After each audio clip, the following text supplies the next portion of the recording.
Hi, my name is Connie Going, and I am an adoptive mom, but I also worked within the system of child welfare for many, many years.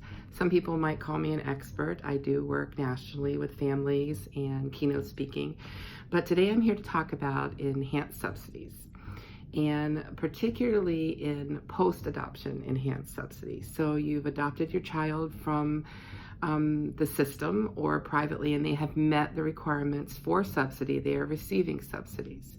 Each state is different, but I'm going to talk a little bit about the state of Florida. In the state of Florida, we can come back and request an enhanced subsidy when it has been issued before finalization, whether it's a standard subsidy or because the requirements are that the needs must have increased for the child.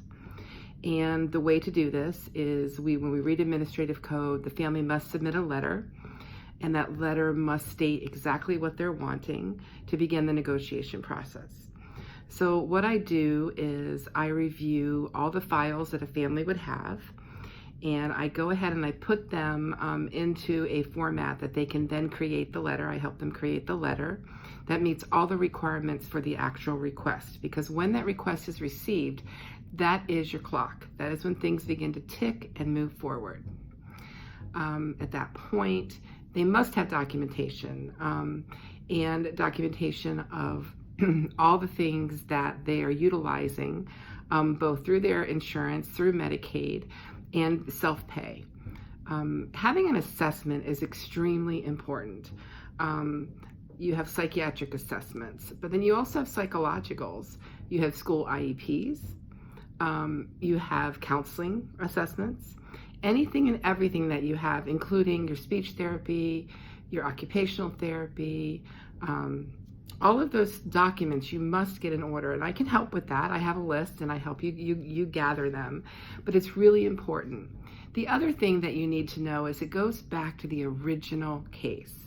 So having that child study that by law in Florida they must give you before you finalize, which should be full of all the information you need, is super, super important. Having a comprehensive behavioral assessment, a copy of that was done while they in care, will also give you the biological parent's history and information of what happened in utero with your child. So you gather all these materials. I help you with a list. I review them, which can take a couple weeks. It can take even longer sometimes, so depending on if you have everything.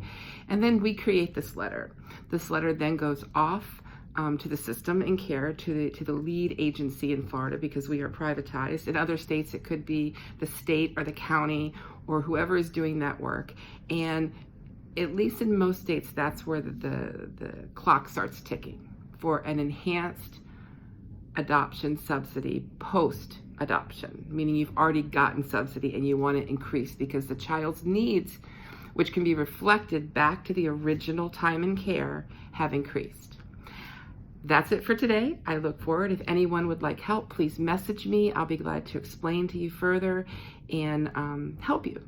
So have a wonderful day. I'm appreciative for everything that everyone is going through and doing, and I want to be of assistance to you. Take care and have a wonderful day.